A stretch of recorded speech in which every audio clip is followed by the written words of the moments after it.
नमस्कार स्वामी भक्तांनो, माझ्या स्वामीला अर्पण मराठी चॅनलवर तुम्हा सर्वांचं मनापासून खूप खूप स्वागत आहे. मंडळी, एकादशी व्रताला हिंदू धर्मात विशेष महत्त्व आहे. प्रत्येक महिन्यात 2 एकादशी असतात.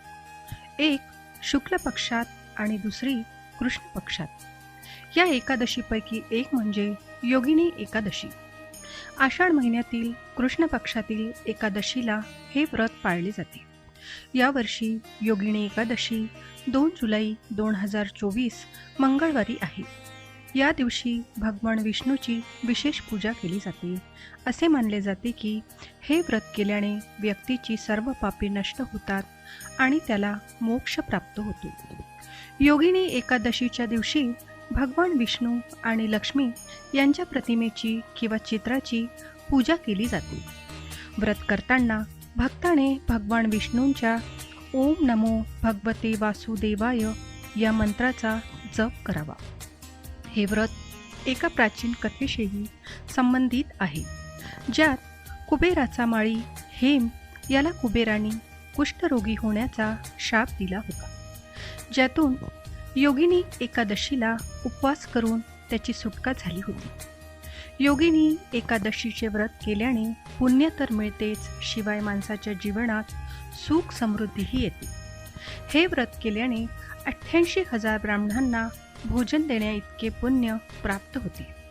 शिवाय या व्रताचा महिमा एवढा आहे की कोणी दिलेला शापही या व्रताने दूर होतो.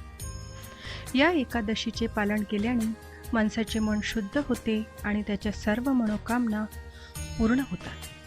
पौराणिक कथेनुसार स्वर्गधामच्या अलकापुरी शहरात शिवभक्त राजा कुबेर वास्तव्य करत होते. ते दररोज भगवान शंकराची भक्तिभावाने पूजा करत होते. त्याच्यासाठी मानसरोवरातून फुले आणण्याचे काम हेम नावाच्या माळीने केले होते, ज्याची पत्नी विशालाक्षी अतुलनीय होती. एके दिवशी हेम माळीने फुले आणली, पण पत्नीशी चेष्टा करण्यात तो हरवला. त्याची वाट पाहून कुबेर राजा रागवला आणि माळी शोधण्यासाठी नोकर पाठविले. नोकरांनी परत येऊन हेम माळी आपल्या पत्नीसोबत व्यस्त असल्याचे सांगितले. हे ऐकून कुबेर क्रोधित झाला आणि त्याने त्याला शाप दिला की पत्नीपासून वियोग सहन करताना तो नश्वर जगात कुष्ठरोगी होईल. शापित हेममाली स्वर्गातून पडला आणि पृथ्वीवर येताच त्याला शुभ्र कुष्ठरोग झाला. त्याची पत्नीही अदृश्य झाली. हेममाळी जंगलात भटकत राहिला, पण शिवभक्तीच्या प्रभावामुळे त्याला त्याच्या मागील जन्माच्या आठवणी होत्या. एके दिवशी तो मार्कंडेय ऋषीच्या आश्रमात पोहोचला आणि त्यांच्या पाया पडून आपल्या वेदना त्यांच्या पुढे कथन केल्या. सत्य जाणून ऋषींनी त्यांना आषाढ महिन्यातील कृष्ण पक्षातील योगिनी एकादशीचे व्रत करण्याचे नियम सांगितले. हेममालीने उपास केला आणि उपवासाच्या प्रभावाने तो त्याच्या पूर्वीच्या रूपात परतला. योगिनी एकादशीच्या व्रताच्या प्रभावामुळे त्याची सर्व पापे नष्ट झाली आणि तो आपल्या पत्नीसोबत आनंदाने राहू लागला. हे व्रत सर्व पापांचा नाश करून शेवटी स्वर्गाकडे घेऊन जाते. योगिनी एकादशी व्रताचे महत्त्व हिंदू धर्मात खूप आहे. पुराणानुसार हे व्रत केल्याने माणसाची सर्व पापे नष्ट होतात आणि शेवटी त्याला स्वर्ग प्राप्त होतो. योगिनी एकादशी व्रताची पूजा पद्धती 5 चरणामध्ये करता येते.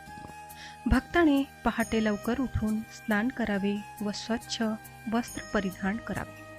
यानंतर उपोषणाचा संकल्प पूर्ण निष्ठेने व प्रामाणिकपणे घ्यावा.